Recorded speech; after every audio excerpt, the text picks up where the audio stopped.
Hey everyone, welcome to this video series, Adolescence, Sexuality, and Parenting, Week 1. The topic of this week is the lay of the land.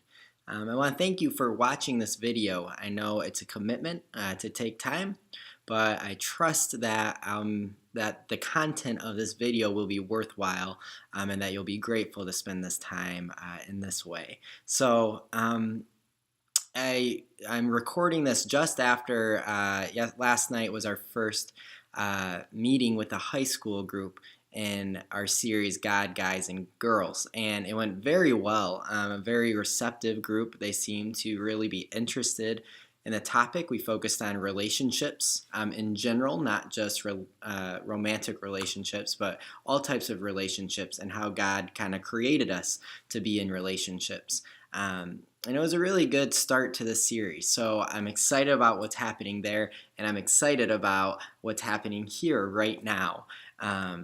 So I want to invite you that this is going to be a little bit of a longer video. I want to encourage you to grab a notebook, a pen, a pencil, and take some notes.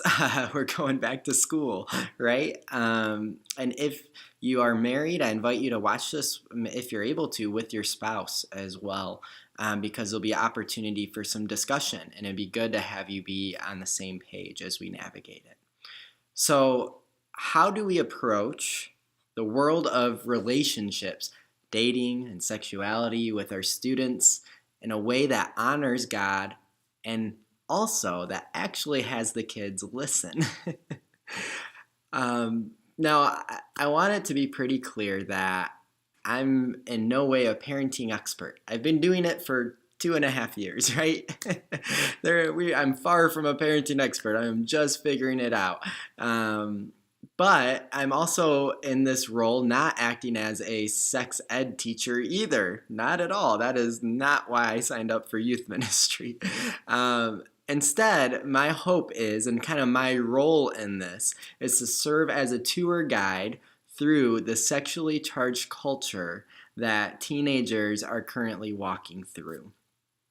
So I'd like us to stop and examine certain aspects of the culture, and this time that's happening right now in your kids' lives. So I'm going to pose some questions and offer some possible tips and tools to help disciple your kids towards what we're going to call sexual integrity. I'm using that phrase, sexual integrity, as our end goal for the kids. We'll talk more about what I mean by that phrase kind of as we go on this journey together. So this week, we're going to take a step back and look at the big picture. So before talking about relationships, sex, and dating, I want to talk about the current youth culture. Youth culture expert, there's this guy, Walt Mueller. He kind of gives a good explanation of what we mean by culture. The quote's this: "I like to think of culture as the soup in which our teenagers swim around and soak every day. The soup's ingredients include values, attitudes, behaviors, as well as the media, peer groups, language, and so on that express them. To know kids, we must lift the lid on the soup pot and see what's in the mix." I really love the mental picture of culture as a soup. I think for us to best approach this conversation with our teens, we must become students of the culture, of the soup that they are swimming in. In a sense, we are called to be like the sons of Issachar. You know them, right? I didn't until that pretty recently. Well, there are these guys that show up in the middle of one of those Old Testament roll calls, where there's a long list of people's names. And so this time it's a listing of men in King David's army. So look at 1 Chronicles 12:23. It says, "These are the numbers of the men armed for battle who came to David at Hebron to turn Saul's kingdom over to him, as the Lord had said." Then the writer goes into his list, and in verse 32 we read, "From Issachar, men who understood the times and knew what Israel should do, 200 chiefs, with all their relatives under their command." I love that statement, the men who understood the times and knew what to do. In other words, these guys understood the soup and they knew how to swim through it. And when I read that and consider all of you parents, I think, what if our parents understood the times their kids are growing up in and they knew what their family should do? Um, and I think each of you will be in a different place on that journey of figuring out what's going on in this soup, this culture that these kids are trying to navigate. And my hope is to come alongside of you and help guide you forward in that as well, just from some of the things that I've learned. And I trust you all have learned things as well you can share with each other and share with me as well. So in many ways, we can become students of culture. And there's some great resources out there. I'll share some of those with you as we kind of can continue along with this. But one of the best resources is our very own experiences that we've had and the things that we are experiencing now with our kids and that we can help share together. So think back to when you were a teenager, right? We were all teenagers at one point. Some of us a little more recently than others. So we can remember the fun, the freedom, the frustration of the almost but not quite yet adulthood, right? We all have something incredible to draw upon as we consider how to parent our kids through a sexually charged world. So I want to ask you a question, and after I ask it, I want you to pause this video and really think about it.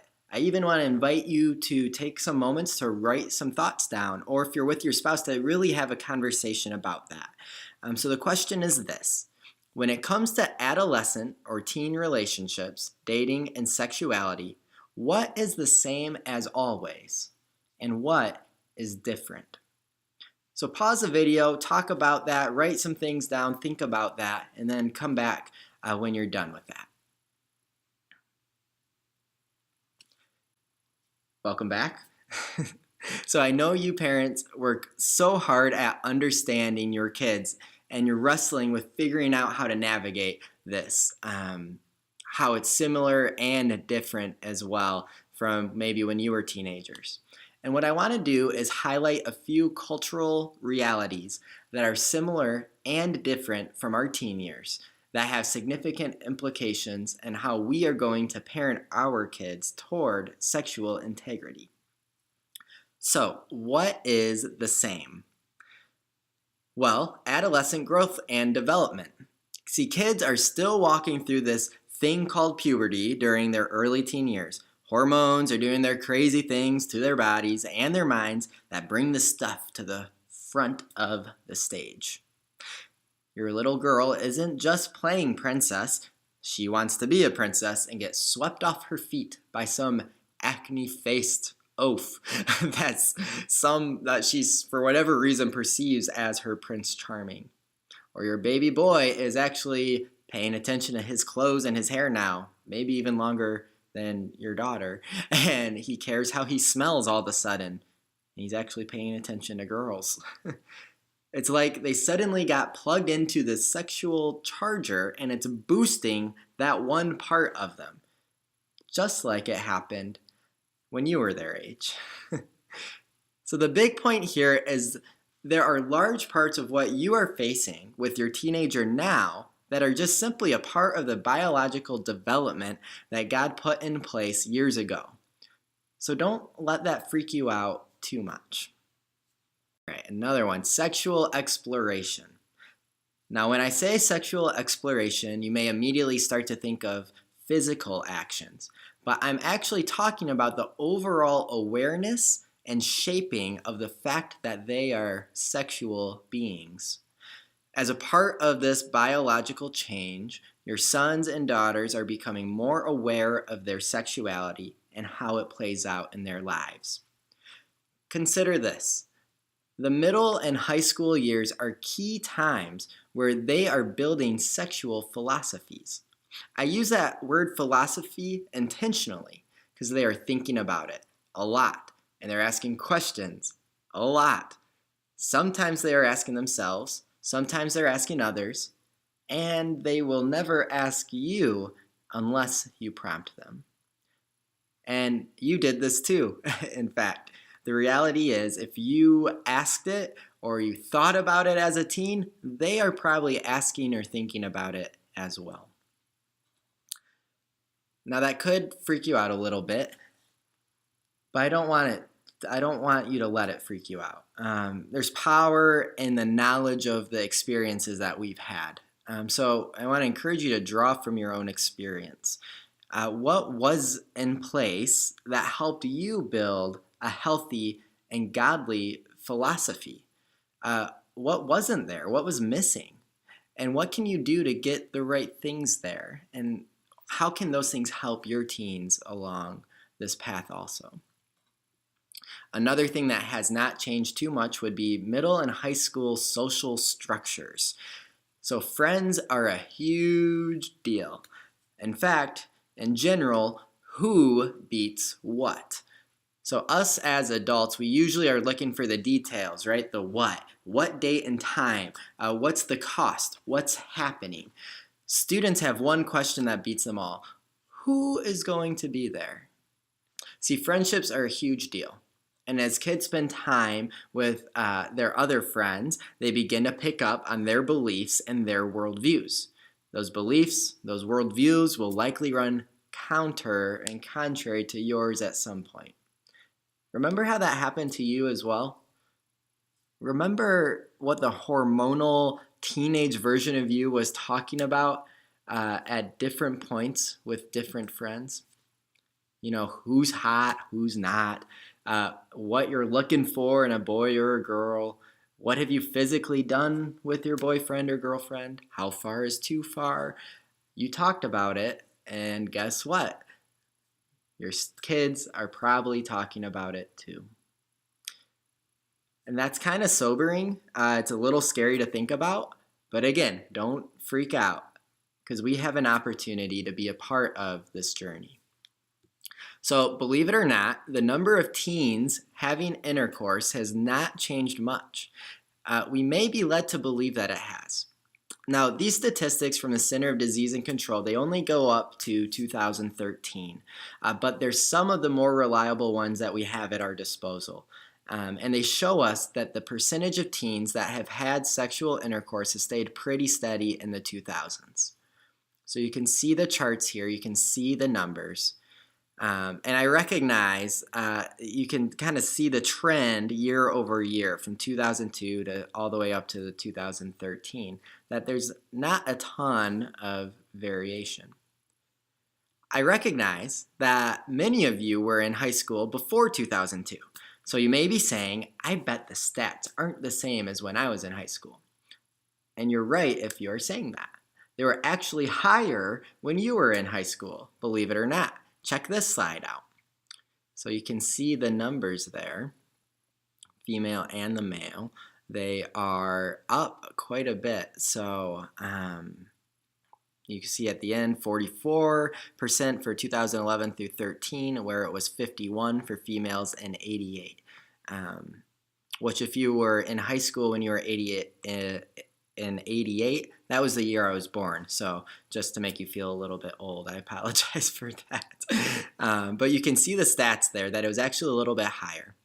So in 1995, 49% of all females and 55% of all males aged 15 through 19 had engaged in sexual intercourse as compared to 44 and 47% in 2013. This is the bottom line. The amount of teens engaging in sexual intercourse is near or same or less than when we were in high school.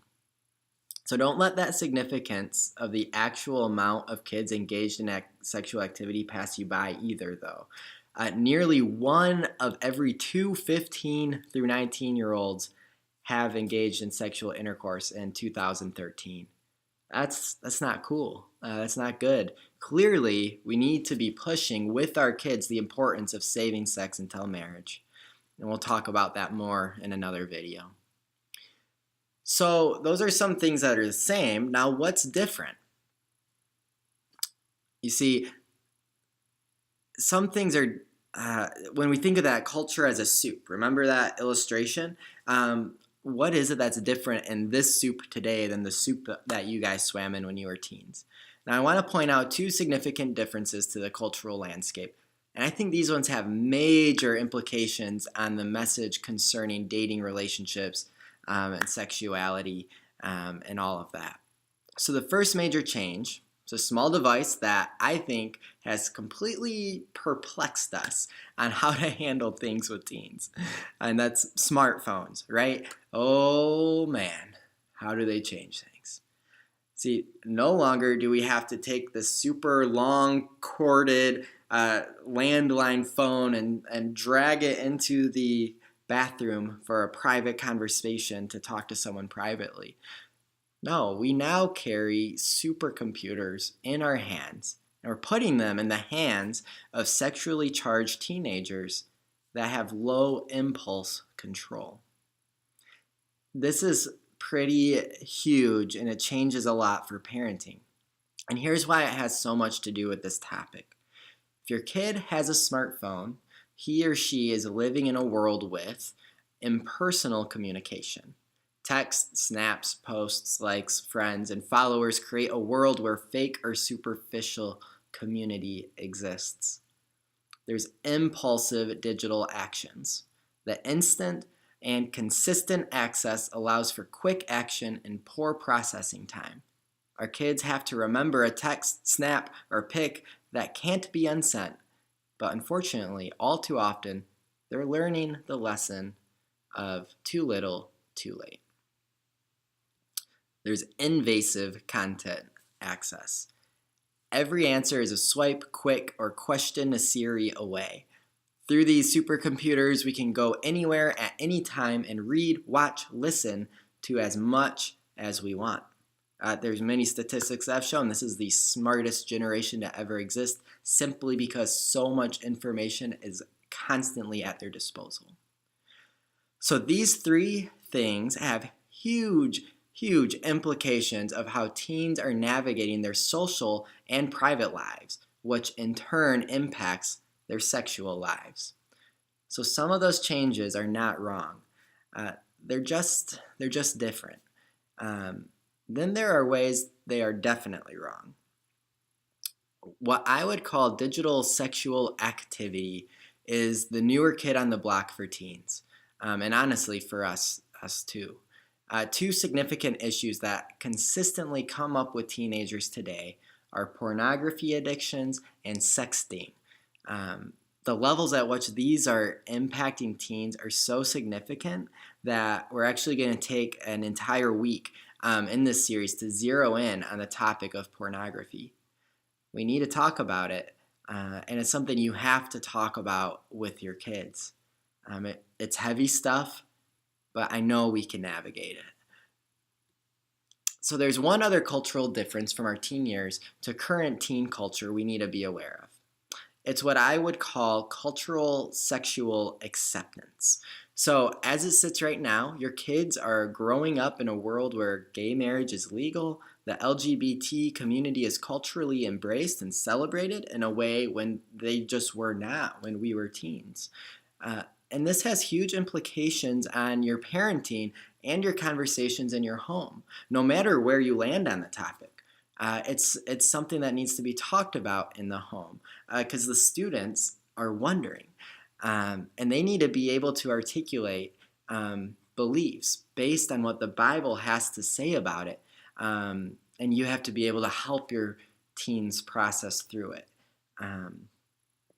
So those are two huge differences with major implications on how we will parent. And I want to take you through things that are the same, even from way before we were teens. In fact, I think these things have always been the same. God's design and intent for sexuality remains the same. Mankind's lustful desires since the fall are still the same. And finally, the parent's spiritual responsibility in raising their children hasn't changed. So that's a bit of a swim in our culture to hopefully set us up for the next 3 weeks. Now, before we finish this up, I want us to have a few practical steps. And I'm not going to give a ton of commentary on each of these thoughts because I believe our conversation in the weeks to come will bring that out. So first, it's my desire to see you fight for sexual integrity in your home, for yourselves and for your kids. Make a commitment that you are going to live with a Christ-honoring, biblical sexual ethic. Second, I think you should be prepared for your kids to fail. Now, it's not a matter of if your kids will have some moment of sexual compromise. It's more a matter of when or of what degree. And if it happens, if it does, are they comfortable talking to you about it? The reality is we want to prepare for the worst while hoping for the best. So you're going to want to be ready to show them what grace, redemption, and the restorative process can look like. That doesn't mean they will fail, but we need to be prepared for it. It's better than being naive to the reality, you know. So I wouldn't recommend saying to your kids, look, I know you're going to step over the line into sexual immorality. We don't want to tell them that. But I would consider letting them know this, that, hey, if this sexual temptation stuff that you're talking about at youth group, any of those temptation, if that ever gets tough, I want you to know you can talk to me about it. I care deeply about you and your health, and I want to be here to help, not to judge. So many fires can be put out with that open, honest door being open for conversation with our kids. Third, don't have the talk, have the conversation. So I hope that you catch that we're not beyond the days of the one-time birds and bees talk. I would much rather see your kids annoyed at how openly and honestly you are talking about sex than feeling like it's an inappropriate topic in the home. It's an ongoing conversation. The more we talk about it, the more comfortable we get talking about it, and the more trust there can be to talk about it. Finally, this one is really important. I hope, it's my prayer that you at home will first and foremost focus on their relationship with Jesus. I believe a huge culprit of our sexual sin is our attempt to replace the void that only an intimate relationship with Jesus can fill. I stated it this way to our students, and it really seemed to stick with them. So feel free to use this in your home as well. This was their big idea for week 1 in our series.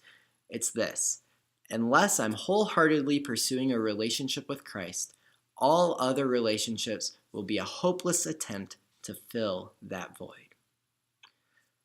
That's ultimately what we are pushing for with our students, right? So I thank you for your willingness to go on this journey. The fact that you're engaging in this process, that shows me, you are all rock stars, and I just really appreciate it. And I'm grateful that we can partner together in this way. So I hope this was helpful for you. Please let me know if you have any questions, comments, concerns that you might have, because we're in this together, and I want to be a resource to you.